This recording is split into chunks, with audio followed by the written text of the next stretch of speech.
Mindenkit nagy szeretettel köszöntök mai szakmai programunkon, amelynek terítéken Budapest turizmusa címet adtuk. A program szervezői nevében ma én moderálom ezt az eseményt, Vágó Ágnes vagyok, a szálláshelyekkel, vendéglátással, valamint a belföldi turizmussal foglalkozó Pontit magazin és a Turizmus Online főszerkesztője.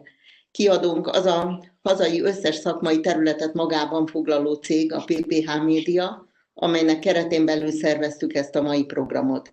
Miért tettük? Mert teljesen nyilvánvaló, hogy a hazai turisztikai iparágon belül a főváros turizmusa a tavasz óta velünk élő Covid legnagyobb vesztese.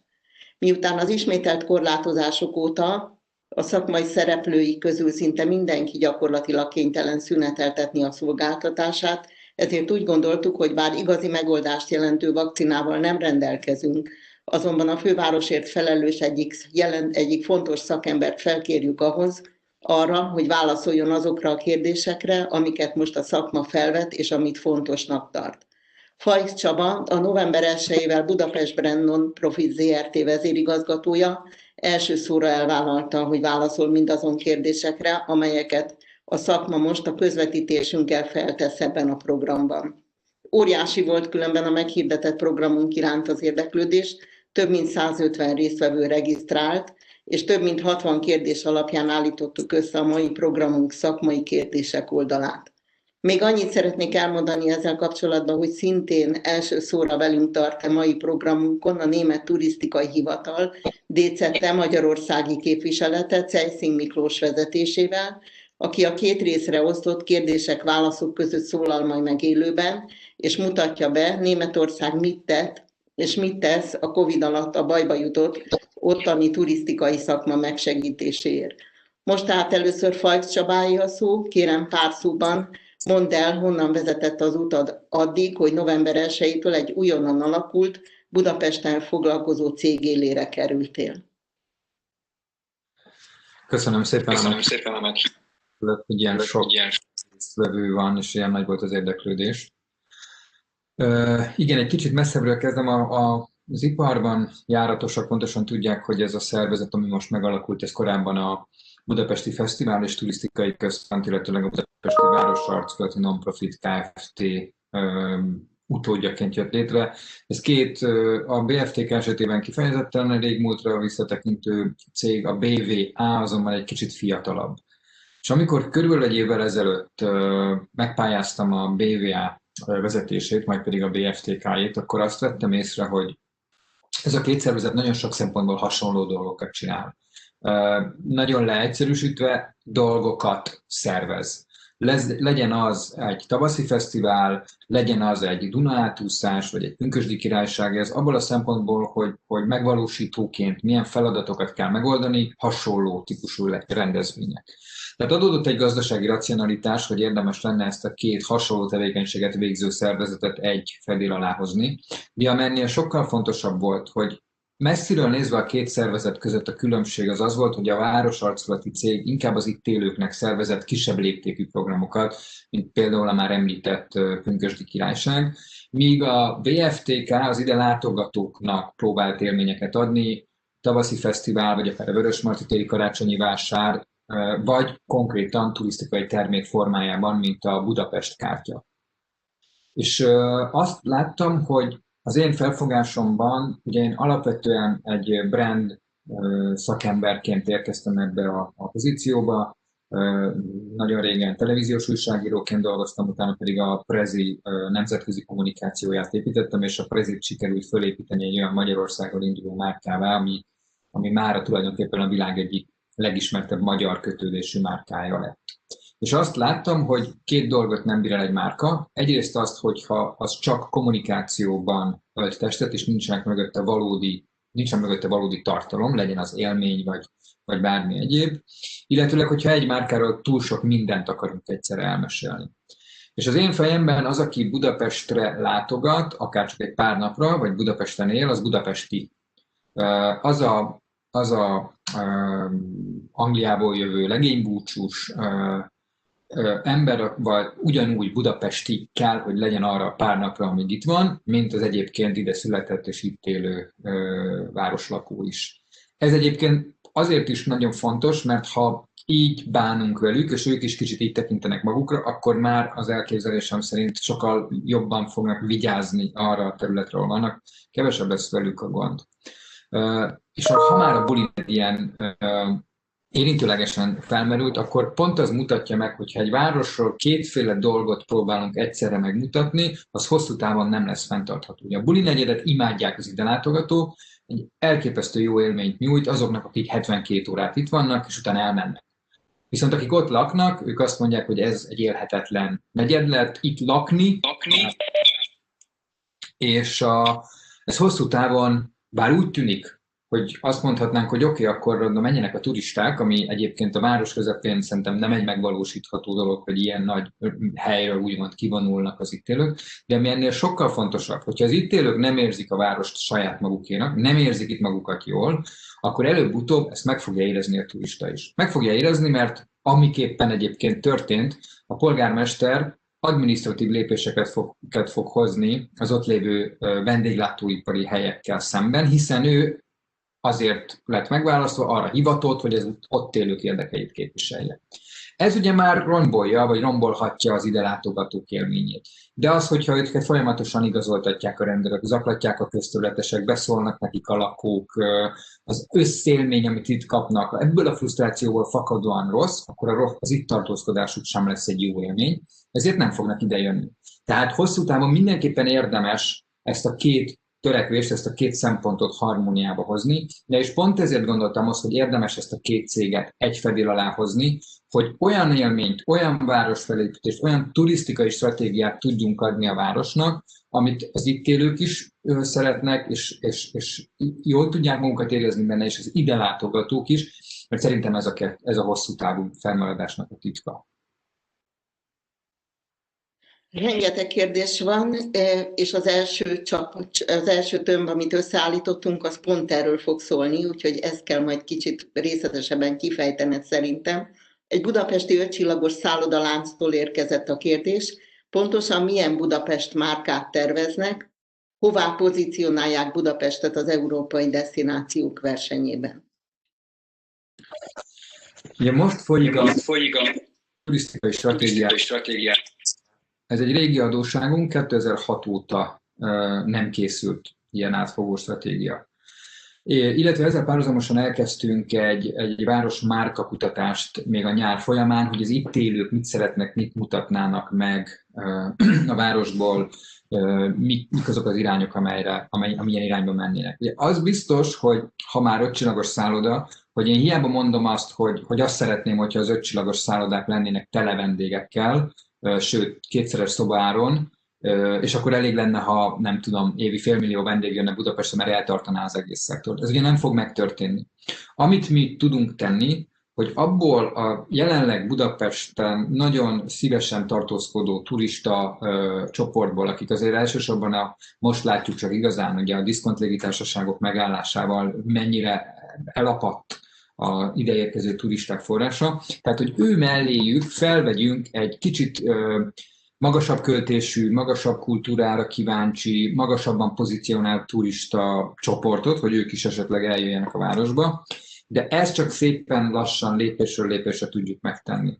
Ez a hosszú távú stratégia, hogy Budapestet egy picit feljebb húzzuk, ez egyébként eléggé összhangban van az MTI-nek a stratégiájával, ugye, hogyha emlékszünk a legutolsó Budapest kampányfilmjükre, az pont ugyanerről szólott, egy kicsit ugye az aranyszín dominál, olyan jellegű szórakozásokat mutatnak meg, ami egy kicsit erre magasabbra lő.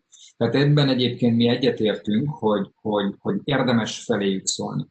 Más kérdés, hogy azt hiszem, hogy rövid távon, talán még középtávon is nem reális, hogy ezt az átmenetet, ezt a transition-t megcsináljuk. Tehát nekünk azon kell dolgozni, hogy legalább ezek a diszkont légitársaságok visszatérjenek Budapestre, legalább Budapest azokat a turistákat, akik körében korábban olyan népszerű volt, vissza tudja hozni. Tehát egy picit hátrább kell lépnünk, és amit mi tenni tudunk, és amit szerintem tennünk kell, hogy meg kell mutatnunk, hogy mik azok az egyéb programok Budapesten, azok az egyéb lehetőségek Budapesten, amelyek szintén rendelkezésre állnak, és ezzel meg kell szólítanunk újabb turista potenciális utazókat.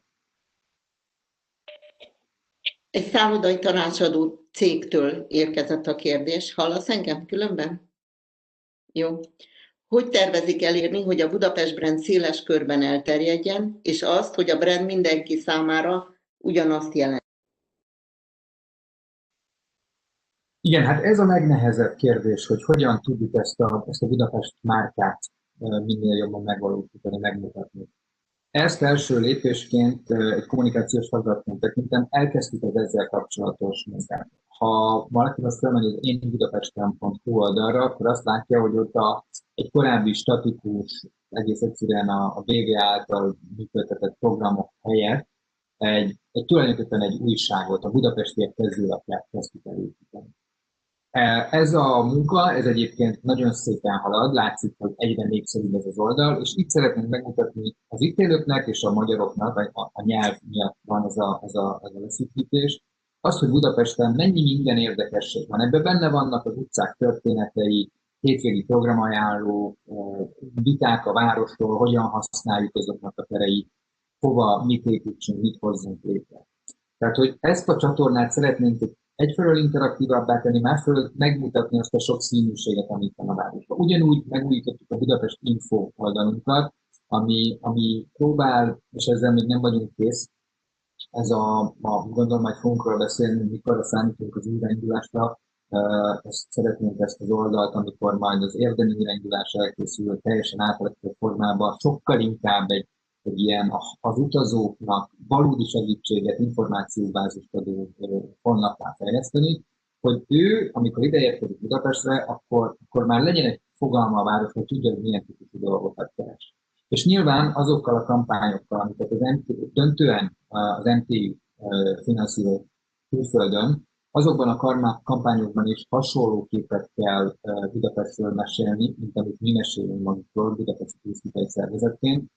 Ezért elég sok beszélgetésünk, egyeztetésünk van az MTI-vel, hogy ezt meg tudjuk valósítani. Ez egy hosszú munka lesz. Tehát még egyszer, ugyanúgy, ahogy a célközönség lecserélése sem megy egyik napra a másikra, ennek a márkának az elmélyítése is hosszú idő. Abban hiszünk, hogy sokféle kommunikációs csatornán kell ugyanazt az üzenetet mondani, és ami nagyon fontos kitartóan, mert akkor tud ez elmélyíteni. Most már egy pár dologra ebből válaszoltál, ami a következő kérdés lesz, úgyhogy nem mindent nem kell ismételned. Egy gazdasági egyetem turisztikai tanszékéről érkezett a kérdés, melyek az új márkázás stratégiai pillérei, és ezek az élmények, konkrét elemek tulajdonképpen pontosan mit jelentenek?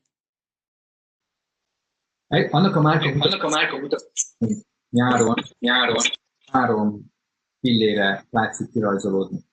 Ez pedig a sokszínűség, vagy még inkább úgy mondanám, hogy a sok központúság. Budapest,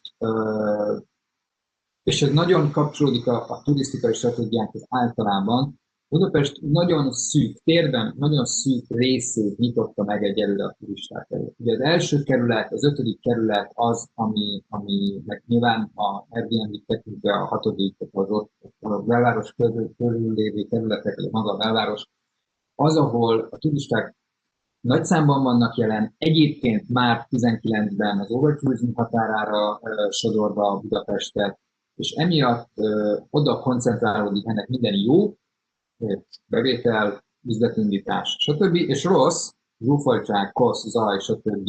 Hatása.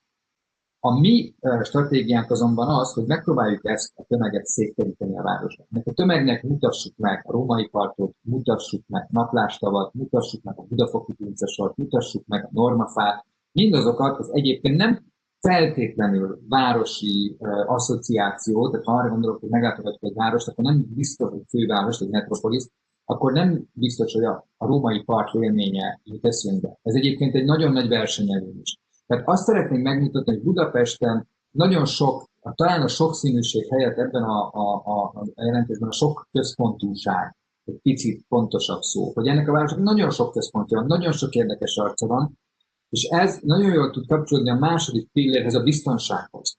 Ugyanis ha szét tudjuk húzni a tömeget, ha azt tudjuk megmutatni, hogy egyébként itt nem csak azokon a zsúfolt Halászbástyán, vagy akár a Velencei Szent Márk térből ismert zsúfolt, tömegszerű létezésben tudsz turistáskodni, hanem el tudsz menni azokba a helyekbe, ahol sokkal szellősebben vagy a szó konkrét értelmében, akkor ebben a post-covidos időszakban szerintem meg jó üzenetet tudunk küldeni. Tehát a biztonság, mint második értékpillér, az ebben is meg tud jelenni, azon túl, hogy egyébként meg kell, hogy jelenjen abban jó közbiztonság természetesen, illetve hogy ebben a városban az élhetőség is nagyon jó.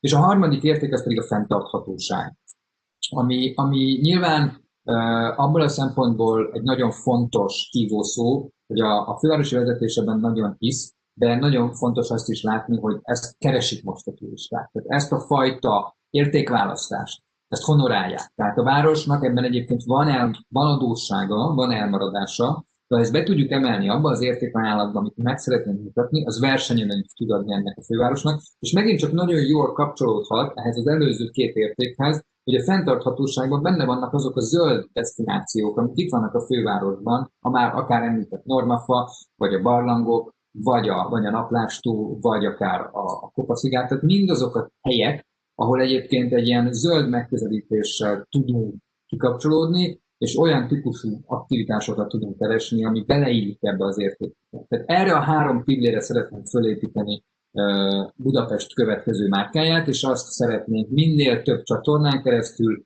minél egységesebb módon megjeleníteni.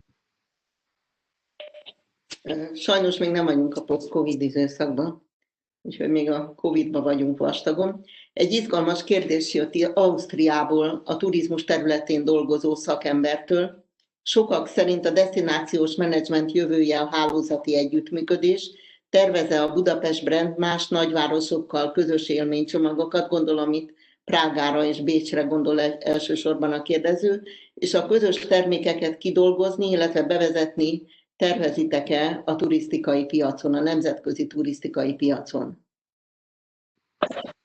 Nagyon, és ez szerintem egy jó ajánlat, jó lehetőség a szektor számára. Ugye ezt pontosan tudjuk, hogy úgy jönnek ide Szöulból, vagy Amerikából, hogy nagyjából hogy Budapest, Bukarest, most nyilván egy kicsit túlozva, az majdnem hogy egy kutya. Magyarán nem igazán látszik, tehát aki már egy ilyen hosszú utat megtesz, hogy akkor most kicsit lejöjjünk a konkrétumokba, és eljön 2-3 hétre, és szívesen megnézni Bécs mellett Budapestet is. Tehát, hogy ezek a városok nagyon nagy, megint csak versenyelőnyt tudnak, vagy lehetőséget tudnak maguknak azáltal teremteni, ha ezeken a távoli desztinációkon egyszerre jelennek. Nekünk tökre nem fáj, hogyha egy turista elmegy Bécsbe, vagy elmegy Prágába is. Az fáj, hogyha csak Bécsbe és Prágába megy el. De ha mi együtt összeállunk, és olyan csomagokat tudunk adni, legyen ez a Budapest kártyával kapcsolatos együttműködés, legyen ez egy szállodai együttműködés, legyen ez bármi más, akár csak egy közös kommunikáció, akkor ebben nagyot tudunk lépni előre, és az a jó hír, hogy egyébként konkrétan Béccsel elkezdtünk már beszélgetni nyáron, amit aztán az őszhöz nem kell elmondanom, hogy vágott keresztbe, de ez nagyon ott van a fejünkben, és ami sokkal fontosabb ennél, vagy legalább fontos, hogy úgy tűnik, hogy a partnereink fejében is. Köszi. Hazai utazási irodások kérdezik. A szakmának 2021. évben, tehát jövőre lévő változásokról lesznek-e valamiféle ingyenesen elérhető anyagaik, információik, és mit erősítsenek a beutaztatással foglalkozó irodák, amikor Budapestet ajánlják turisztikai célpontként? Mi a javaslatotok? Hát ugye szerintem ez nagyjából következik abból az értékválasztásból, vagy abból az értékpillérből, vagy brand stratégiából, amire utaltam. Az pedig az, hogy ezt megmutassuk, hogy ez a három érték ez itt elérhető.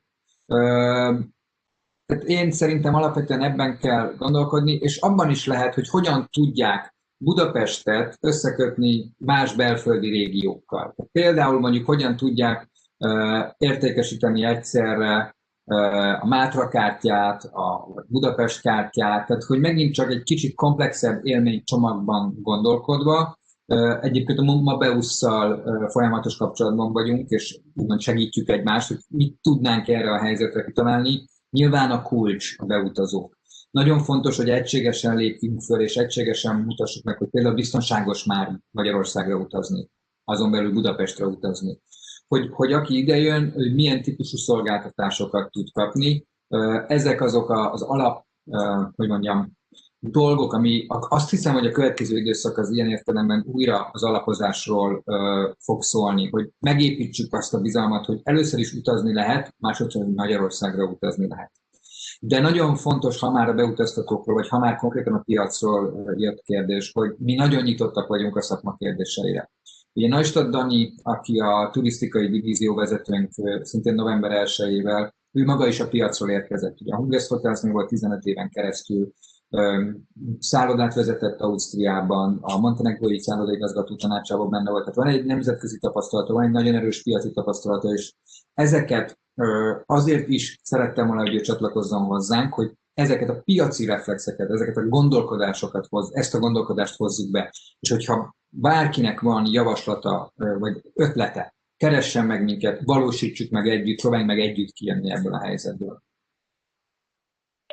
Elég kritikus kérdés érkezett egy másik gazdasági egyetemen oktató turisztikai szakembertől. Mikor lesz a Budapest weboldal megjelenése és használhatósága a mai korban elvárható webdesign szinten? Hát nagyon, nagyon egyetértek, és nagyon fáj nekem ez a dolog. Itt szerintem fontos különbséget tenni, ugye a budapest.hu oldalt, azt a turisták nem használják, az itt élőknek, a hivatalhoz kapcsolódó ügyintézésnek a felülete. A budapestinfo.hu az a weboldal, amit a turistáknak készítünk, és erről már beszéltem, hogy itt már volt egy láncfelvarrás, már sokkal inkább elindultunk abba az irányba, hogy programokat, élményeket jelenítsünk meg ezen a honlapon, zárójel, hát nem nagyon van mit, de hogy ez a stratégia, és gondolkodunk egy teljes megújításon, ez azonban, és akkor itt megismétlem magamat, hogy ez az újraindulásra fog csak elkészülni. Itt azt hiszem, hogy a legkorábbi időpont az, szerintem a jövő ősz, amikor már érdemes, vagy amikor már olyan volumenű turistával számolhatunk, hogy talán arra emlékeztet minket, hogy van turizmus Budapesten. Pont ehhez kapcsolódik a következő kérdés. Az újraindulásról lesz szó, Budapest turizmusának az újraindulásáról nyilván a vakcina megjelenése és beadása után. Utazási irodások és irodavezetők kérdezik, hogy próbálja meg Budapest visszaszerezni az elveszett és eltűnt turistákat? Hát nincs a kezünkben a varázsgömb, az a helyzet. Tehát, hogy nem tudom azt mondani, hogy ezt a programot fogjuk elindítani, és vissza fognak térni a turisták. Először is, ahogy az előbb is mondtam, itt az alapozásra van szükség. Mi megpróbáljuk, illetve arra használjuk föl a következő, hát félek, hogy 6 hónapnál hosszabb időszakot, hogy azt a turisztikai stratégiát, és azokat mondjuk úgy, hogy ilyen közműveket, ami a turizmushoz szükséges közműveket kiépítsük, hogy az esetlegesen visszaérkező turisták fogadására készen álljunk, illetőleg abban a versenyben, amikor újraindul a turizmus, meg tudjuk mutatni, hogy ez Budapest ajánlata. Most mi a háttérben dolgozunk, egy lassú visszaépülésre számítunk, ami hát akkor belemegyek ebbe, én szerintem nyár az, amikor most egy nyár eleje, nyár közepe, kis túlzással mindegy, nyáron szerintem valamiféle turizmus már lesz Budapesten, de messze nem az a lépték, mint amit korábban megszoktunk. És én szerintem igazában, amikor már érdemi turizmusra számolhatunk, az nem lesz korábban, mint 2022 tavasza. Tehát az akkor újrainduló, ugye Budapesten klasszikusan a téli hónapok azok nem jók, nem erősek sajnos, és az azután újrainduló tavasz lehet az első időszak. Az az igazság, hogy ebben nem akarok nagyon nem tudom, milyen lenni a lényeg, hogy türelemmel kell lennünk, nem tudunk csodákat tenni. Az a fontos még egyszer, hogy amikor ez újraindul, mi ott lehessünk a forpozícióban, készen álljanak azok a marketing kampányok, készen álljanak azok a rendszerek. Értem ez alatt, hogy bepótoljuk végre a digitális lemaradásunkat. Budapest kártya értékesítés az ma dacára annak, hogy az interneten is meg tudom venni, miután fizikailag át kell vennem, lényegében nem létezik online formában, csak offline formában. Gondoljunk bele, hogy ez a Covid idején, vagy egy ilyen post-covidos időszakban mekkora versenyhátrányt jelent. De abban kezdem a turistának, hogy menjen be egy ilyen-olyan zsúfolt irodába, és vegye át a kártyáját. Ez egy olyan verseny, ezeken tudunk dolgozni, hogy azt a kevés pénzt, amit a turizmus fejlesztésére tudunk fordítani, azt jól és okosan költsük el, és még egyszer, hogy az infrastruktúra készen álljon arra, hogy amikor újraindul a turizmus, akkor tudjuk őket fogadni. Szintén az újraindulásról szól, egy utazási irodások kérdezik, nem is egy. Jelentős számban eltűnt a Covid miatt utaztatási szakember a piacról, egyes becslések szerint sajnos a 70-80%-uk. Mit gondolsz arról, hogy kéne ezt a munkaerőhiányt pótolni, hiszen szoros összefüggésben van Budapest turizmusának sikeres újraindulásával az, hogy legyenek igazi szakemberek? Egyetértek, és szerintem avászkodunk át a kérdéscsokor második részére, ez pedig, hogy mit lehet tenni ebben a krízis helyzetben, és azt hiszem, hogy nagyjából a válaszom az ez, amit itt a kérdésben megfogalmazott a kérdező. Meg kell tartanunk a turisztikai szakembereket a szakmában. Ha nem tartjuk meg, akkor az, amiről az előbb beszéltem, hogy ebbe a bizonyos polpozícióba várhassa Budapest az újraindulást, nem fog megvalósulni.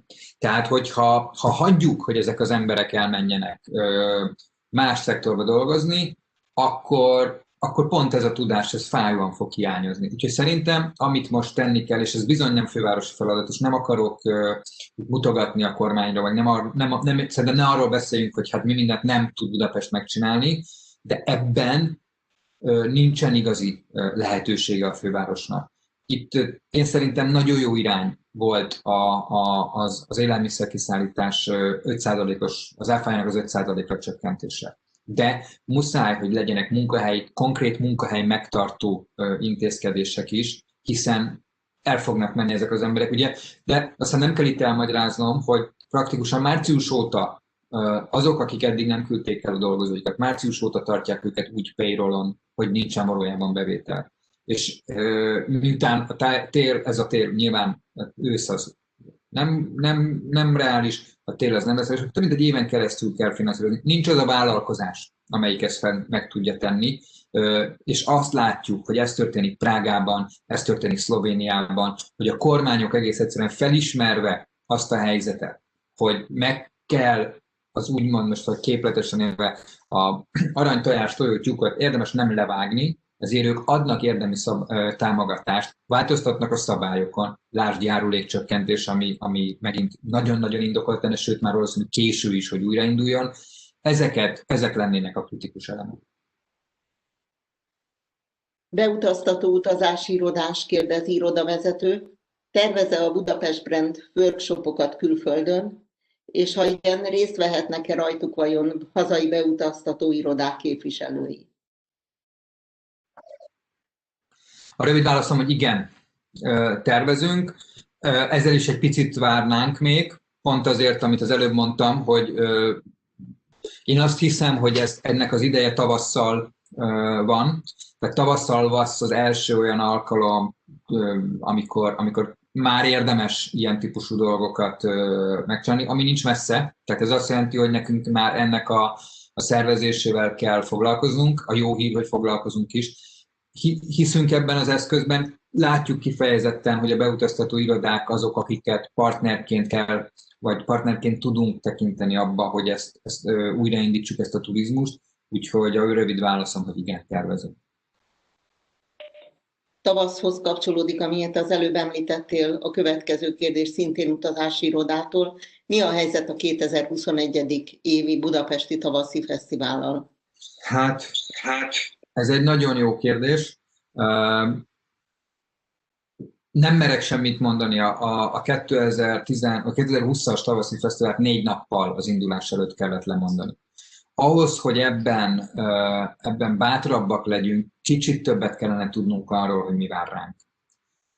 Mi a café, az idei café, amit végül is meg tudtunk tartani, és nagyon örülök, hogy meg tudtuk tartani, azt csak magyar előadókkal bonyolítottuk le. Egész biztos, hogy ha meg tudjuk tartani a tavaszi fesztivált, akkor egy hasonló konstrukcióban fogjuk tudni megrendezni. Nem fogunk külföldi előadókat hívni, vagy legfeljebb egyet-egyet, de én nagyon izgulok ennek a fesztiválnak a megrendezhetőségével kapcsolatban. illetve hát az is egy fontos kérdés, hogy hogyan veszik ki az állam a támogatását, vagyis a saját részét ebben a támogatásban, hiszen a tavaszi fesztiválnak a finanszírozására kötött korábbi megállapodás az lejár ebben az évben, és kell tudni, hogy az állam milyen mértékben segít a turisztikai szektornak megint csak, milyen mértékben akar segítséget adni abban, hogy olyan programokat szervezhessünk a városba, ami segíti az újraindulásokat. Szintén az újraindulás témában, de most már nem utazási irodások, hanem bajban lévő budapesti szállodások kérdeznek ugyanebben a témakörben.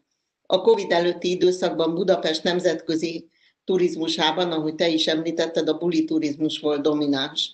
Terveztek-e téren változást? Erről már beszéltél, vagy érintetted, de szeretnének konkrétumot hallani. Tudsz abban segíteni, hogy miben tervezünk a változást? Gondolom én itt a szállodások, ahogy én hallom tőlük, általában a minőségi turizmusról beszélnek. Tehát nem a hétvégi berugós bulizásról, hanem olyan minőségi turisták érkezéséről, akik nem ide jönnek, mit tudom én, lány meg fiú búcsúra. Szerintem ezt megválaszoltam a bevezetőben. Igen, nagyon szeretnénk, ha így lenne. De azt is látni kell, hogy ez hiába attól még, hogy mi szeretnénk, nem fog megvalósulni. És legyünk őszinték, a forint gyengülése az nagyon nem kedvez nekünk abban, hogy ezt a célunkat megvalósítsuk. Most már ott tartunk, hogy egy korsó sör az átszámítva, hát alulról az 1 fontot, vagy 1 font körüli áron van. Ha már Angliáról beszélünk, vagy annál valamivel drágább. Tehát, hogy egész egyszerűen ilyen értelemben minden kicsit ellenünk dolgozik, mert azért akárhogy is, itt a pénz, az már, hogy az, hogy mibe kerül egy ilyen stag night, vagy egy stag hétvége, az nagyon fontos tényező. És Budapest egy szuperváros, ami nagyon jó, egy olcsó város, ami itt viszont sajnos magával hozza azt, hogy ennek a turistakörnek egy nagyon vonzó célpont. Ugye, amit mi tenni tudunk, az, hogy igyekszünk megmutatni, hogy milyen más arca, milyen más alternatívái vannak. És akkor itt a konkrétumokban, tehát értjük az irányt, támogatjuk az irányt, nem tudjuk ezt megoldani, de például azzal, hogy a Magyar Kongresszus Irodával, illetve a Magyar Turisztikai Ügynökséggel és az MSZS-szel a Magyar Kongresszusi Iroda működésébe beszállt a főváros, hogy segítsen a MICE turizmus újraépítésében, akik ugye egy sokkal magasabb költésű csoport, több pénzt költenek, amíg itt vannak, de ami szerintem az igazi potenciált jelenti, hogy ők azok, akiket adott esetben meg lehet arról győzni, hogy jöjjenek vissza a családjukkal, ha kaptak egy kis ízelítőt Budapestből. És ők már egy olyan csoport, aki ennek a magasabban pozícionált rétegnek a képviselői. Tehát ez például egy kibontakozás lehet, hogy ebből kitörjünk. Ilyen eszközeink vannak. Ez egy időigényes eszköz, sziszifuszi eszköz, de nincsen, illetve hát egy lehetőség van, de mi nem szeretnénk, hogyha nincsenek fapados járatok, akkor persze nem lesznek buli turisták sem, de még egyszer, ahogy most látjuk, hogy milyen nagy kárt okoz a szektornak, ha ezek elmaradnak, én erre nem építenék. Mi próbáljuk Budapestnek azt a minőségi arcát megmutatni ezeken a storytelling csatornákon keresztül, ami vonzóvá teheti a más célcsoportok számára is. Ezt nem kérdezték, de akkor, ha jól értem, a minőségi és a buli turistákat is az a tervetek, hogy mind a kettő jöjjön? A buli mondjam, hál' Istennek, ő jönni fog. Ha vannak fapados járatok, és lehet utazni, ők valószínűleg jönni fognak. Ha nem jönnének, akkor becsukhatnánk a boltot. Tehát inkább az a különbség, hogy őket úgy tekintjük, mint akik úgymond jönnek, és erőforrást, pénzt, meggyőzést, meg pedig inkább a magasabban pozícionált turisták felé fordítanánk. De az az igazság, ez a klasszikus stratégia, de az az igazság, hogy ebben a covidos helyzetben én nem igazán válogatnék. Tehát, hogyha jön turista, szuper. Úgyhogy itt még az is lehet, hogy nem is fogják tudni érdemben megjeleníteni ezt az értékválasztást az első évben, mert sokkal fontosabb, hogy valaki jöjjön, mint hogy nincs sajnos most idézőjelben arra, hogy megvárjuk, amíg ez fölépül. Szükségünk van ezekre a buli turistákra, inkább, ha már ezeket a lakossági, meg szállodás, meg egyéb panaszokat figyelembe. Tudom, hogy bizonyos értelemben ez ilyen wishful thinkingnek tűnik, de inkább próbáljunk azon dolgozni, hogy úgymond rendesebben viselkedni, bocsánat, nem tudok más, tudom, hogy idétlen szó, de hogy egész egyszerűen segítsünk abban edukációs kampányokkal. Gondolkodunk azon, elkezdtük a nagykövetséggel felvenni a kapcsolatot, hogy legyenek itt angol rendőrök például a buli negyedben. Tudjuk, hogy ennek van egy olyan hatása, hogyha az ember azt a rendőrt látja az utcán, akiről tudja, hogy ott miket lehet, mik a határok, stb. Annak van egy ereje. Együtt szeretnénk dolgozni a buli negyedben lévő vendéglősökkel, hogy megtaláljuk azt a módot, hogy ők az idejövő buli turisták is úgy használják a várost, hogy az jó legyen, és közben elkezdjük építeni ennek a 3 pillérnek, 3 márkastratégiának a mentén az új turista forrásokat, az új streameket. Következő kérdés szintén szállodásoktól jött, budapesti szállodásoktól, és ráadásul nem a post-covid időszakról szól, hanem a mostani időszakról. Számoltok-e belföldi turizmussal Budapesten, és ha igen, milyen módon gondoljátok Budapestet vonzó úti célnak a vidéken lakóknak? Én nagyon szeretném, ez egy óriási adósság a városnak, és itt egy picit hadd legyek szigorú, szerintem a piaci szereplőknek is, hogy abban, ahogyan az a dömping, ami Budapest turizmusa megélt, elkényelmesítette egy kicsit a várost is, és tényleg hadd legyek szigorú, a piaci szereplőket is, nem foglalkoztunk a belföldi turistákkal. Nem mutattuk meg nekik, hogy Budapest szóba jöhet másként is, mint közigazgatási központ. Nem mutattuk meg, hogy ez a kötelező gimnáziumi kirándulásokon túl adott esetben lehet egy izgalmas helyszín. Nem mutattuk meg nekik, hogy ebben a városban lehet közlekedni. Vagy nem segítettük őket, hogy ebben a városban tudjanak közlekedni, lehessen közlekedni. Tehát van itt egy tök nagy munka, és ezt most nagyon sajnos fényesen a szó negatív értelmében bebizonyította a Covid, hogy ezt nem tudjuk 2-3 hónap alatt megváltoztatni, hogy akkor mostantól kezdve jövök Budapestre is. Tehát itt van egy hosszú távú munka, egy régi adósság. Ezzel együtt szerintem az egy hiú álom, hogy a belföldi turizmus Budapest turizmusát meg fog jelenteni. Fontos emelni ezt ugye kb. 85% volt az 85-90 között a budapesti külföldi turisták száma. Szerintem ez a szám nem valós amúgy, mert ugye nem nagyon tudunk másból következtetni, mint a vendégészakák számából, de tipikusan a vidékről ideérkezők vagy hazamennek sok esetben, vagy rokonoknál alszanak, tehát egész egyszerűen nem jelennek meg a statisztikákban, de mondjuk adott esetben elmennek a Víg Színházba, vagy elmennek egy étterembe. Tehát szerintem valamivel ilyen értelemben jobb a helyzet, de tény, hogy szállodai vendégként nem jelennek meg.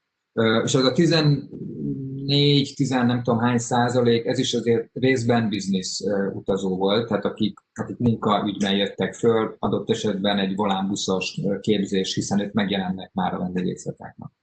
Tehát nem hiszem azt, hogy az a vásárlóerő és az a volumen van a belföldi turizmusban potenciálként, ami meg tudja menteni a fővárost. Ettől még szerintem nagyon fontos az, hogy itt nagyobb volumenű vidéki turizmus, vagy belföldi turizmus legyen, hiszen az most segíthetne, ahogy egyébként például augusztusban már legalább ahhoz, hogy csak egy kicsi ráfizetéssel működjenek a helyek, elég volt az ide látogató turistáknak a száma. Persze ez messze van minden ideálistól, meg nem a normális működés szerinti kis mínusszal működtek a helyek, de voltak már, akik már úgy eldöcöttek. Szóval, hogy a belföldi turizmust szeretném élénkíteni, de én azt hiszem, hogy ez nem fogja a főváros turizmusát megmenteni. Ebben az újraindítás témakörben az utolsó kérdés, ez is budapesti szállodásoktól érkezett, és szerintem szintén mentőként gondolnak rá a budapesti szállodások. Budapest kongresszusi turizmusában meghatározó a kongresszusi központ felépítése.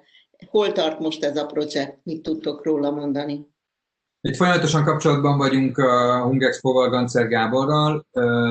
Az igazából határidőre elkészül, vagy hogy nem csodaszámba megy, sőt, talán még egy picit hamarabb is meg fog valósulni. A kérdés az az, hogy elmernek-e majd indulni Ugye az a helyzet, hogy én itt sem vagyok optimista. A konferencia turizmus ugyanis egy nagyon fontos turizmus, ugye mondtam az előbb, hogy jobban költenek, magasabb igényeik vannak, adott esetben vissza lehet hívni, csak az a nagyon a mi szempontunkból riasztó, hogy a nagyon szigorú céges policy félek tőle, hogy hosszú időre nem fogják lehetővé tenni, hogy bármilyen kongresszus lehessen rendezni. Tehát ha belegondolok, hogy egy nagy cég elengedi-e a vezetőit, elengedi-e a kulcsembereit ebben az időszakban, nem is szükségszerűen Budapest, de mondjuk egy frankfurti hubban való kitettség miatt egy konferenciára vagy sem, akkor azt látjuk, hogy egyelőre egy merev elutasításra válasz. Félő, hogy ez az iparág, azzal együtt, hogy nekünk nagyon nagy potenciál lenne ebben, és érdemes ráépíteni, ez nem fog hamar, sőt, ez lassabban fog újraépülni, mint a leisure turizmus. Ez nem jelenti azt, hogy nekünk nem most kellene a Magyar Kongresszusi Irodával elkezdenünk azt a munkát, hogy megjelenítsük Budapestet, akár a szövetségi rendezvényeken, akár bármilyen más nagyobb kongresszusok piacán. Ez az, amiről beszéltem, hogy a leisure turizmusban is azt a munkát kell elvégezni, hogy készen álljunk, hogy ott legyünk, akár a digitális adósságunkkal, akár a honlap megújítással, akár a turisztikai stratégia megírásával. Itt is ezt meg kell csinálni, de én attól tartok, és tudom, hogy ezek ilyen vélemények, mindenkinek van egy, hogy ebben benne van a veszély, hogy még később fog tudni elkezdeni újraépülni, mint a szabadidős turizmus. Köszönjük, Csaba. Most pár percre átadnánk a szót Ceissing Miklósnak, a DZ magyarországi képviseletének vezetőjének, aki Németországról egy rövid élőben elmondja, hogy mit tett és mit tesz, mit tervez a Covid és a post-Covid idején Németország, illetve az ottani turisztikai szakma miképpen lett megsegítve, és ez valamiféle példát adhatna Magyarországnak. Miklós, tiéd a szó. Szépen lehet hallani? Szuper. Szeretettel köszöntöm a résztvevőket a Német Idegenforgalmi Hivatal, Német Turisztikai Hivatal nevében. Hát ez egy kemény év a turizmusban, az egész világon, Németországban ugyanúgy. A Német Turisztikai Hivatal nagyon gyorsan reagált a változásokra, ugye március elején, és aktív online kampányokba kezdtünk. Ennek ugye az volt a lényege, hogy prezent maradjunk, tehát ott legyünk, csak az új helyzethez igazodva. Az első nagyon fontos kampányunk volt ez a Discovery Germany from Home. Ez ugye azt jelentette, hogy maradj otthon, nem lehet utazni, ne is utazzál, viszont maradjanak meg az emlékeid, amit esetleg Németországba gyűjtöttél, vagy aki már volt Németországban, az bemutatja, hogy milyen szép, és majd amikor valamikor lehet menni, akkor ezeket érdemes felfedezni.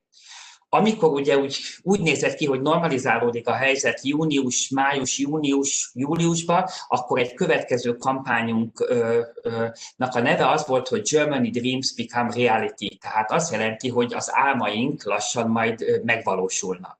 Na most sajnos ugye, ahogy ismert a helyzet, aztán augusztus vége után, a második hullám kezdetekor rossz irányba fordultak az egész világon a trendek, és ugye újra azt kommunikáltuk, hogy fedezd fel Németországot otthonról. Na most nem csak az online kampányainkban, hanem a különböző rendezvényeinket is, amennyire lehetett, próbáltuk online platformra tenni. Tehát ez azt jelenti, sok kolléga van biztos most itt ezen a megbeszélésen, aki meg volt hívva, a legnagyobb beutaztató workshopunkra, a German Travel Markt, ami májusban lett volna, azt akkor elhalasztottuk júliusra, és online formációba rendeztük meg. És próbálunk minden piacon, ugye mi, akik a turizmust képviseljük a különböző országokba, különböző személyes megbeszélések révén, webináriumok megtartásával, hogy úgy mondjam, az érdeklődést szinten tartani. Na most ez érdekes, és nagyon örülök, hogy Farsava személyében egy kompetens személy került a budapesti turizmusnak az élére, és sok sikert kívánok neki ezen a fórumon keresztül is. Amit esetleg mint iránymutató elem mondhatom, hogy az elsők, akiket érintett a pandémia, azok a nagyvárosok voltak. Viszont amikor vége lesz a járványnak, akik legelőször és a leggyorsabban magukhoz fognak térni, azok a nagyvárosok lesznek. Erről hallottunk különböző előadásokat. Ez egyszerűen azért van, meg egy nagyváros, most beszéljük Budapestről, koncentráltan kínál csomó minden. Tehát kulturális lehetőséget, ahogy Csaba felsorolta, itt nálunk a Normafa, a Városliget, a Buli negyed, tehát különböző szegmensek, és amikor újra lehet utazni, akkor ha egy város koncentráltan támad ezekkel a lehetőségekkel, akkor szerintem nagyon jó eredményt tud elérni. A másik téma Németországban, ami picit ott, ha ezt mondhatom, így könnyebb, hogy a belföldi turizmus nagyon nagy szerepet játszik, tehát százalékosan még nagyobb szerepe van, mint mondjuk Magyarországon. Ugye értelemszerűen ott több mint 83 millió emberről beszélünk, tehát ugye ők sem mehettek külföldre, tehát belföldön ők azért tisztességesen töltötték a szálláshelyeket, a német tengerpartok tele voltak, abban 2 szabad hónapban, júliusban és augusztusban vendégekkel, és a városi turizmus, tehát mondjuk Berlinben is nagyon-nagyon sok német, tehát helyi vendég volt. Ez persze nem pótolja a határon túli turizmust. Mi azon vagyunk, mint Német Turisztikai Hivatal, hogy most várunk arra, hogy elinduljon az élet, tehát ha ezt mondhatom, a startvonalnál vagyunk, várunk a pisztoly elsütésre, és addig elsősorban különböző online platformokon, online megjelenéssel próbáljuk az érdeklődést szinten tartani.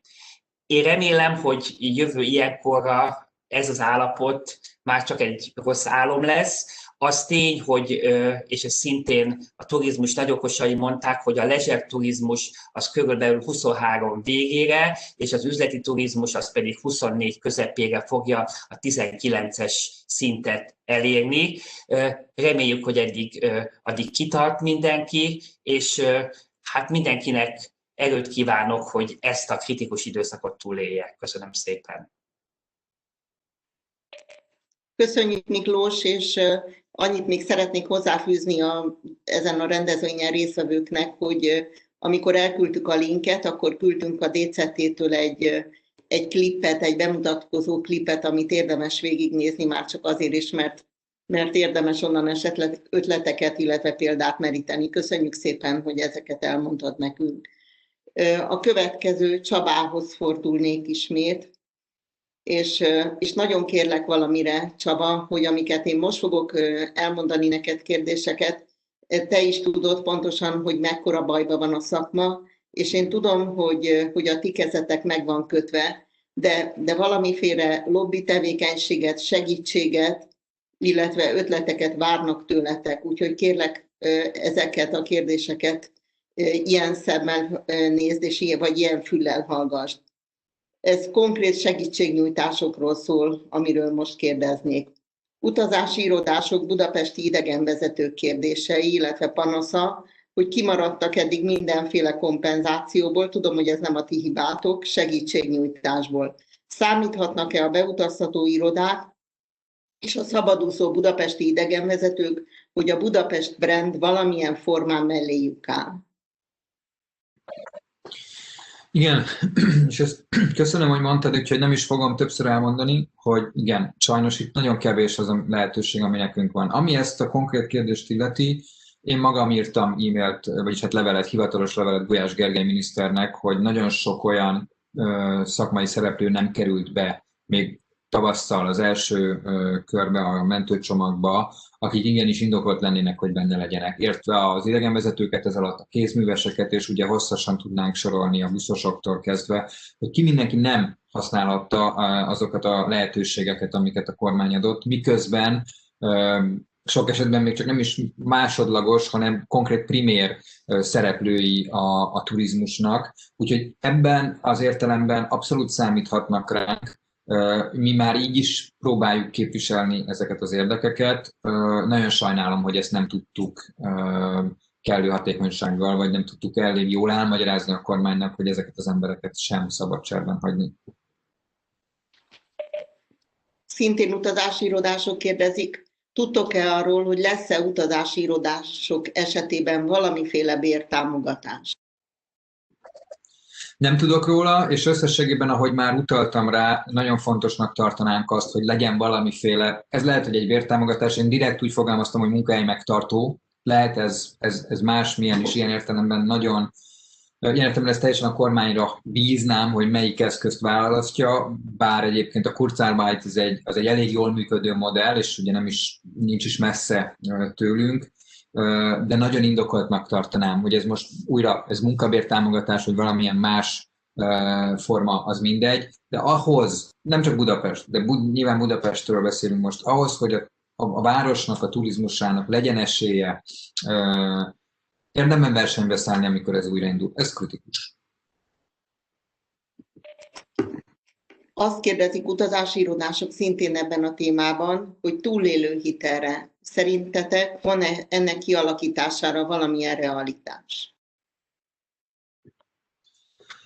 Hát én szeretném, ha lenne, ugye itt az Európai Uniónak a SURE programja az, amit Magyarország sokáig nem kapott meg, azután pedig most úgy tűnik, hogy bekerülhet, bár most ugye közben itt van egy karcsörte az Európai Unióval, ami meg nem tudjuk, hogy pontosan melyik forrást hogyan fogja érinteni, de hogy azt látjuk, hogy forrásnak kellene lenni, vagy forrás lehetne arra, hogy hitelprogramot indítsunk, szerintünk fontos is lenne, hiszen ez de megint csak ugye a szakma szereplői ezt pontosan tudják, hogy egy nagyon rossz időpontban jött a Covid, abból a szempontból, hogy a konjunktúra miatt elképesztő sok fejlesztésbe fogtak bele a vállalkozók.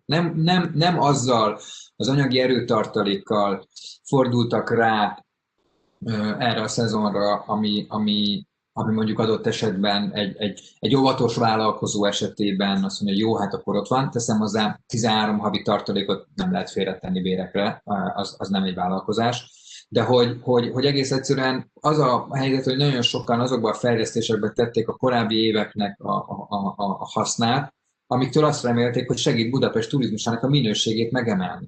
És ugye ezért nehéz ez a helyzet, mert ugye mondják, hogy hát az a sok konjunktúrás év alatt miért nem tettek félre, azért nem, mert pont abba investáltak, hogy egy olyan minőségi szolgáltatást tudjanak biztosítani az idelátogatóknak, ami a városnak jó, ami a város turizmusának jó. Úgyhogy én ezt a megoldást is egy jó megoldásnak tartanám. Nyilván itt megint fontos lenne, hogy ahogy mondtam, mi is, de hogy ezeket az ötleteket becsatornázzuk a döntéshozók felé. Idegenvezetők kérdezik, és ezt én teszem hozzá, hogy a budapesti idegenvezetők elég mostoha helyzetben vannak például a vidékiekhez képest, akik azért valamiféle segítséget kaptak. Nem erről szól a kérdés, hanem arról, hogy van-e lehetőség arra, hogy ők kapjanak valamilyen EU-s támogatást, mármint a budapesti idegenvezetők, akik eddig egy fillér segítséget nem kaptak az államtól. Hogy mit gondoltok erről? Hát ugye ez egy nehéz kérdés, és itt az igazság, hogy elméleti szinten azt gondolom, hogy kellene, de tudjuk, hogy nem nagyon kaphatnak EU-s támogatást. Viszont azt gondolom, meg azt látom, hogy tehát megoldható, ez egy pénzügytechnikai feladat a kormányok számára, hogy azt a pénzt, amit az Európai Uniótól megkapnak, de nem tudnak Budapestre költeni, azt pótolják a magyar költségvetésből jövő pénzekkel, amit viszont költhetnek Budapestre. Tehát hogy ez a legnagyobb rákfenéje ennek a történetnek, hogy a kormány nem képes meglépni azt a paradigmaváltást, hogy az idegenvezetőket is úgymond, persze most ne figyeljen ide egyetlen euróbürokrata sem, az idegenvezetőket is meg lehet menteni Európai Uniós pénzből, amennyiben átcsoportosítok a költségvetésen belül, és olyan forrásból támogatom őket, ami nem az EU-tól jön, és az EU-tól érkező forrást teszem annak a helyére. Egy német anyacéggel rendelkező nagykereskedelmi üzletlánc Horeca üzletág vezetője kérdezi, hogy látsz-e reményt arra, hogy a budapesti terasszal rendelkező vendéglátósok kaphatnak-e tavaszra, nyárra kedvezményt a közterület használatáért, magyarán a terasz használatért? Egy kicsit nehéz helyzetbe hoz engem ez a kérdés, mert nem vagyok abban a jogi helyzetben, hogy ezt megírjam, a közgyűlés dönt erről, de én azt hiszem, hogy erre erre joggal appellálhatnak, és ami a lehetőségünk lesz, hogy ezt a döntést elősegítsük, és itt azért jóval tágabb az eszköztárunk, mint a kormányzati támogatásokat illetően abba segíteni fogunk. Azt ugye látni kell, hogy a főváros itt ősszel még messze megelőzve a kormányt hozta meg azt a döntést, hogy támogatást nyújtson így módon az itt lévő vendéglősöknek. Én azt látom, hogy a helyzet az nem teszi indokoltá, hogy ezt a támogatást ne biztosítsuk továbbra is a különböző vendéglátóipari egységek rendelkezőknek. Nagyon érdekes kérdés jött a TDM szövetségtől. Van-e a Budapest Brandnek valamiféle együttműködése azokkal a kerületekkel, ahol turisztikai látványosságok találhatók? Van, és ez egy olyan, pont erről szól, amikor azt mondom, hogy sok központúság. A Budapest Brandnek nem lehetősége, és nem is feladata, hogy létrehozza, butaság lenne létrehozni olyan dolgokat, amik már vannak. Sokkal inkább azokban a kerületekben, ahol történnek ezek a dolgok, és értek ez alatt adott esetben egy egész egyszerű kézműves vásár, vagy egy ökopiacot, vagy egy bármilyen kulturális eseményt, hogy ezeket mi összeszedjük. Úgyhogy most az a munka folyik, hogy végre ne különálló szigetekként működjenek a kerületekben látható dolgok. Például a Bartók Béla bulvár, hogy mondjak egy nem is annyira központi kerületben lévő turisztikai értelembe vett látványosságot, az egy annyira klassz dolog, ami egyébként részben függetlenül valósult meg a 11. kerületi önkormányzattól. Ez azért nagyon fontos, nem elvitatni akarom az ő érdemüket, hanem pont ez az a modell, amiben mi tudunk gondolkodni. Az ott lévő vállalkozók megértették, hogy ha összefognak, akkor létre tudnak hozni valami sokkal jobbat. Ebbe partner lett velük a kerületi önkormányzat. A maga egyébként nem is egetrengetően nagy segítségével hozzájárult ahhoz, hogy ott kialakuljon egy olyan új dolog a város, az ő kerületükben, ami a város színességéhez hozzátesz, mi pedig szeretnénk ezt láthatóvá tenni az ideérkezőknek, vagy akár az itt élők számára. Tehát most elkezdtük összeszedni a különböző kerületeket, tehát még csak nem is a 6.-7. kerülettel ezeket a dolgokat, és direkt fogalmazok ilyen pongyolán, mert ez lehet esemény, ez lehet egy turisztikai attrakció, ez lehet egy látványosság, hogy ezeket tudjuk csoportba szedni. Pont ez az a munka, amire utaltam, hogy ha ezt meg tudjuk valósítani, és van egy egységes rendszere, meg lehet mutatni, jól információt lehet róla kapni, akkor az újrainduló turizmusban van muníciónk, hogy mit meg.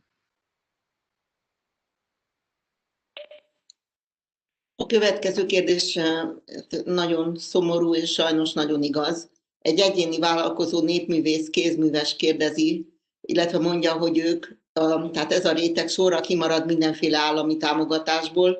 10 hónapja van ő személy szerint munkanélkül, és vajon remélhet-e valami segítséget Budapest városától, hiszen innen jön a bevétel, amikor ide jön például egy karácsonyi vásárra. Hát meg kell mondjam, hogy ez az egyik legnehezebb döntés volt, mióta vezetem a Budapest Brandet, hogy a karácsonyi vásárt lemondjuk. Nehéz döntés volt, mert amikor mi ezt meghoztuk, akkor még messze nem volt ennyire vészes a helyzet, viszont látszott világosan, hogyha meghosszabbítjuk ezeket a vonalakat, akkor ide fogunk jutni. És nagyon sok kézműves csalódott a döntésünk miatt, amit én mélyen megértek, és pontosan ismerem azt, hogy nekik a tavalyi karácsonyi vásár óta nem volt lehetőségük érdemi bevételhez jutni. Nem csak a karácsonyi vásár maradt el, a tavaszi vásár, elmaradt a Citadellára jövő turista, elmaradtak azok a lehetőségek, ahol ők el tudták volna adni az áruikat. Ezen igazából nem nagyon tudunk segíteni, hiszen ami nekik segítség lenne, hogyha tudnánk erre teret biztosítani, és ezt most az offline térben a városban nem tudjuk megtenni. Amit meg tudunk tenni, és itt nem akarok nagyon spoilerezni, de már ugye megígértük, amikor bejelentettük a karácsonyi vásárnak a sajnálatos lefújását, hogy létre fogunk hozni egy olyan online platformot, ahol megmutathatják magukat, vagyis hát mi megmutatjuk ezeket a kézműveseket a potenciális vásárlóknak, és egy kampányban szeretnénk bíztatni az embereket arra, hogy vásároljanak innen karácsonyi ajándékot, ne az Amazonról, ne a távoli eBay-ről vagy helyekről, hanem nézzük meg, hogy mit tudnak ezek a kézművesek adni. Ha kicsit úgy tetszik, ez a mi magyarok, a mi közösségünknek a felelőssége, Mi ehhez platformot adunk nagyon szívesen, készítettünk egy kampányt, elkészítettünk egy honlapot, és szeretnénk lehetőséget adni a kézműveseknek, hogy eljussanak a vásárlókhoz, de ehhez nyilván kellenek a vásárlók is, és nagyon remélem, hogy tavasszal, de legkésőbb nyáron már fogunk tudni vásárlókat is szervezni. Ezzel kapcsolatban azért megkérdezném, hogy van valami adatotok már arról, hogy a karácsonyi vásárból kimaradó népművészeknél valamiféle mozgás, adásvétel történt? Tudtok erről valamit? Hát nem tudunk erről semmit. Ugye azt tudjuk, hogy amikor mi lefújtuk a vásárt, akkor érkezett több megkeresés, például a második kerülettől, hogy ők is csinálnak egy kisebb vásárt, ahova szívesen befogadnának olyan kézművest, aki most kiszorult, de hát ezek a vásárok se tudnak megvalósulni. Tehát, hogy azok is, amik kisebb léptékűek lettek volna, ugye, hát most hivatalosan december 10-ig nem lehet, vagy 9, bocsánat, hirtelen nem is tudom, tartani semmi olyan eseményt, ahol 10 főnél több összegyűlik, minden nemű rendezvény, ez a így fogalmazott miniszterelnök, tehát ott sincs már lehetőség. Tényleg iszonyú nehéz helyzetben vannak. Én azt remélem, hogy ez a kampány, ez segíthet abban, hogy valamit segítsünk. Budapesti 4 csillagos szállodaigazgató kérdezi, és tudom, hogy nem teljesen a ti hatáskörötök, de hát ha tudtok nekik valami biztatót vagy konkrétumot mondani.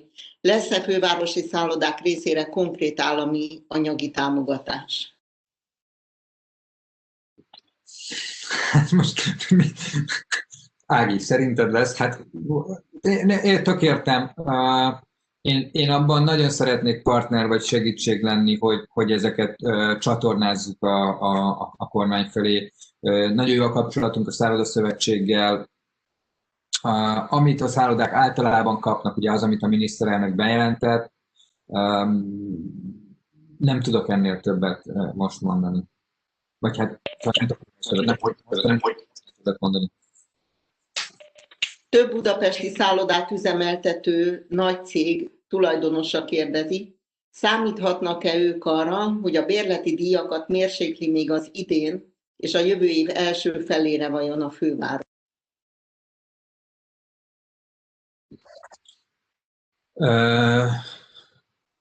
Adunk ki mi szállodákat?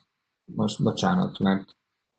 Nem, ez üzemeltetésről van szó, tehát van valaki tulajdonos, egy tulajdonosi kör, és van üzemeltetői kör. Itt az üzemeltetők kérdeznek.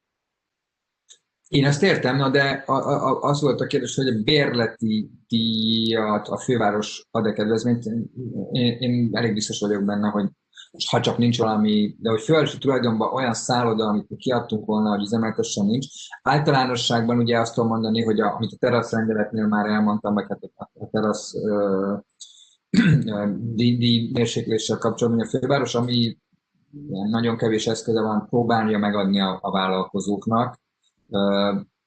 Nem tudok erre a kérdésre választ adni. Ami fontos, és ebben 2 dolgot mondanék, hogy mindenki kezdjen el tárgyalni a bérlőjével. Ha ez a főváros, akkor a fővárossal, sőt, ha ez a főváros, keressen meg minket, mert nagyon szívesen segítünk. Ha nem a főváros, hanem piaci szereplő, akkor azzal. És az a helyzet, hogy most tudom, hogy ez ilyen atyáskodóan hangzik, de mindenki kezdjen el tárgyalni a bankjával. Nagyon hamar véget fog érni a moratórium, a fizetési moratórium, és nyilván egy ilyen megállapodás hosszú idején. Azt gondolom, hogy ezen már túl vannak azok, akik most minket hallgatnak, de azt gondoltam, hogy ez fontos elmondani. Itt amire lehet appellálni, és ha ebben ilyen értelemben erkölcsi támogatást kell, azt a főváros meg tudja adni, hogy csak közösen lehet ezt a dolgot megoldani. Nagyon izgalmas kérdés maradt ebben a témakörben az utolsó kérdésnek. Egy étteremlánc és parti szerviz ügyvezető tulajdonosa kérdezi a Budapest Brandtől, illetve tőled. Boldog-boldogtalan kapott engedélyt étteremnyitásra a fővárosban. A Budapest Brand partner lenne abban, hogy a Magyar Vendéglátók Ipartestületével közösen egy együttesen kialakított szigorú kritériumrendszer alapján kapjon csak valaki engedélyt étteremnyitásra ezentúl Budapesten. Én nem zárkóznék el ettől a lehetőségtől, ez egy beszélgetést mindenképpen megér. Azzal együtt, hogy ugye azért, és nem akarok ebben megint ilyen hárító lenni, de hogy ez alapvetően önkormányzati. Ez nem fővárosi önkormányzat, hanem alapvetően kerületi hatáskör, hogy kinek ad működési engedélyt. Úgyhogy ez ilyen értelemben megint csak nem egy kicsit a mi dolgunk. Viszont az meg nagyon is a mi dolgunk, hogy ha ebben kialakul valamilyen konszenzus, amit a szakma egységesen képvisel, amit mi szakmailag támogatunk. Nagyon szívesen segítünk, hiszen kapcsolatban vagyunk a kerületekkel, hogy ezt velük együtt megbeszéljük, hogy kialakítsunk egy egységes rendszert. Ugye nem tudjuk rákényszeríteni a kerületekre, de azt, hogy ezt közvetítsük, hogy közösen kitaláljuk, hogy különösen ezekben a belső kerületekben azzal együtt, hogy nyilván az a célunk, amit elmondtam, hogy szétterítsük ezt az ideérkező turistákat, de az, hogy ebben mi partnerek legyünk, ez a feladatunk. Mi ilyenekben tudunk segíteni, beszélgetni, közvetíteni és segíteni a szereplőknek az egymásban való kommunikációban. Szerkesztőségünk a turizmusonline.hu-val átnéztük ezt a több mint 60 kérdést, ami hozzátok érkezett, és két olyan témát nem találtunk össze, ami szerintünk még fontos lehetne, úgyhogy ezt a saját nevünkben kérdezzük meg tőled, ha lehet így bónusz kérdéseként. Támogatjátok-e az Airbnb szabályozást? A Budapest Brand szerint milyen lenne az Airbnb kompromisszumos működése, ami a fővárosban működő minden más szereplő számára jó megoldás lehetne? Nem titok, hogy a főváros részben lakhatási kérdésnek tekinti az Airbnb-t. Ez azt jelenti, és itt visszatérek arra, amit az elején mondtam. Ha egy főváros az itt élőkről nem gondoskodik megfelelően, tehát ha csak a turistákra fókuszál, akkor fel fog borulni ez az egyensúly, és nem tud jó élményt adni a város az ide látogatóknak. Illetve ezen kívül azért ez a város elsősorban az itt lévőknek a városa. Ezzel együtt látjuk azt az iszonyatos hozzáadott értéket, amit az Airbnb jelent. Egy nagyon klassz, nagyon innovatív utazási forma, amit szeretnek. Ezt egy város nem írthatja ki magából, vagy ha kiírtja, tudnia kell, hogy ez nagyon nagy lemondással jár. Tehát szerintem egy olyan megoldást kell találni, ahol egy picit kevesebb az Airbnb lakások száma, mert azért tudom ugyan, hogy ez régóta nem erről szól már, de azért az Airbnb alapvetően arról szólt, hogy a nagymama üresen álló lakását, vagy a saját lakásomat, amíg én elmegyek 2 hétre, 3 hétre ide vagy oda, felajánljam egy ide látogatónak. Ugye ez volt az alapvető koncepció, hogy tényleg helyiként élhess, beülhess valaki olyannak a lakásába, aki él az ő tárgyaival, könyveivel, családi fotóival. Ugye ez az, amit elkezdtek keresni az emberek. Azért ez nagyon sok helyen Magyarországon is átvált egy ilyen, a szó, most értsétek jól, nem zug szállodástatásba, de olyan értelemben igen, hogy egy klasszikus szállodai szolgáltatást nyújtanak Airbnb platformokon. Szerintem ez hosszú távon nem szolgálja a városnak az igényeit, és ezért egy olyan kompromisszumot, egy olyan harmóniát, egyensúlyt kell megtalálni ebben a kérdésben, hogy igenis legyen Airbnb, nagyon fontos, de közben ne legyen az, hogy nem lehet a városban egy most ide frissen életet kezdő párnak lakást bérelnie, mert olyan magasra mentek fel az árak, hogy ők ezt nem tudják.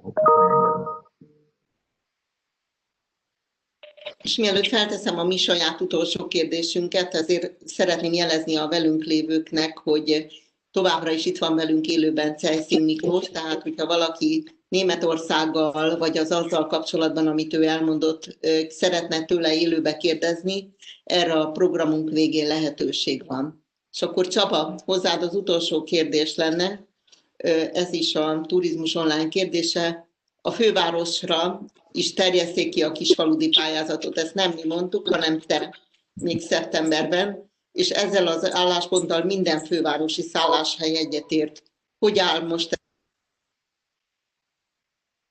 Elharaptad a kérdésed végén, de gondolom azt kérdezed, hogy áll most ez a terv.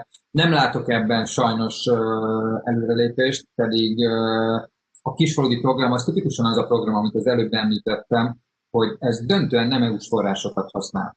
Tehát azok a részei a kisfaludi programnak, amelyeken igazából nincs oka, hogy ne indulhassanak fővárosi vállalkozások, de szerintünk továbbra sem fair. És nem csak azért nem fair, mert ezek a vállalkozók most éppen úgy esett, hogy itt vannak Budapesten, hanem mert Magyarország turizmusa Budapest turizmusa nélkül nincs.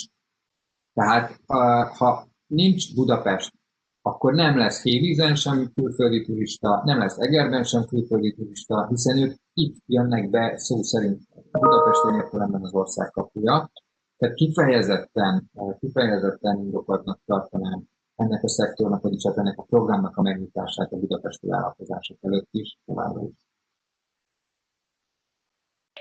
Nagyon szépen köszönöm ezt a sok kérdésre adott sok-sok választ, és ha még maradt az kérdések, még maradtak a hallgatóságunkban, akkor ígéretet teszünk arra, hogy eljuttatjuk Csabáiknak, és hogyha módjuk van rá, akkor ők még válaszolnak, és a mi felületünkön megadjuk erre a választ, és köszönöm szépen, hogy velünk tartottál, és akkor még egy pillanatra Ceissig Miklósnak visszaadnám a szót, hogy elköszönhessen a tosnak. Hallható vagyok? Igen. Köszönöm szépen a meghívást, örülök, hogy részt vehettem, és hát, ha ezt így mondhatom, sok sikert kívánok Budapest turizmusának, meg úgy általában az egész idegenforgalomnak, hogy ezt túléljük. Köszönöm. Csaba, még akartál esetleg valamit zárszóként mondani?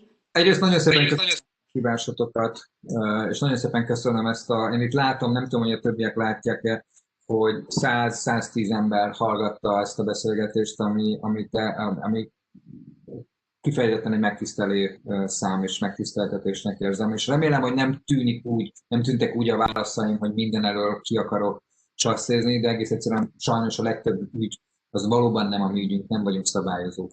Viszont nagyon szeretnék még egyszer bíztatni mindenkit arra, ha van ötlete, ha van javaslata, keressen meg minket, juttassa el hozzánk, beszélgessünk egymással. A mi feladatunk, hogy nagyon leegyszerűsítsem mindazt, amiről beszéltünk, tulajdonképpen ezt kellett volna válaszolnom, amikor az volt a kérdés, hogy hogyan tudjuk megmutatni ezt a 3 tudat, az 2.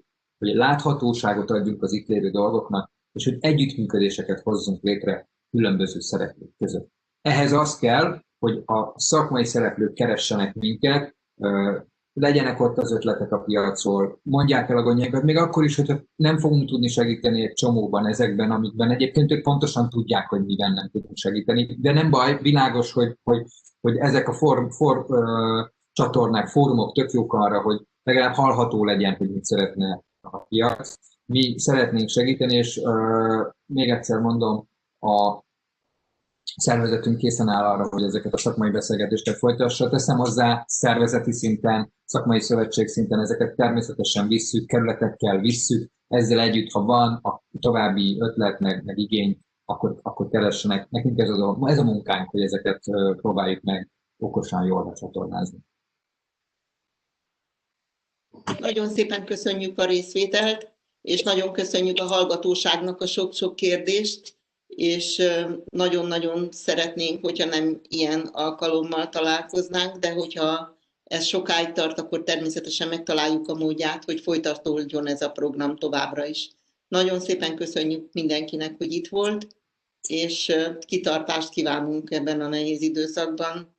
Ennél nagyobb bajban, mint a turisztikai szektor, nem nagyon van más, főleg a budapesti ágazat. Viszontlátásra köszönjük szépen! Köszönjük!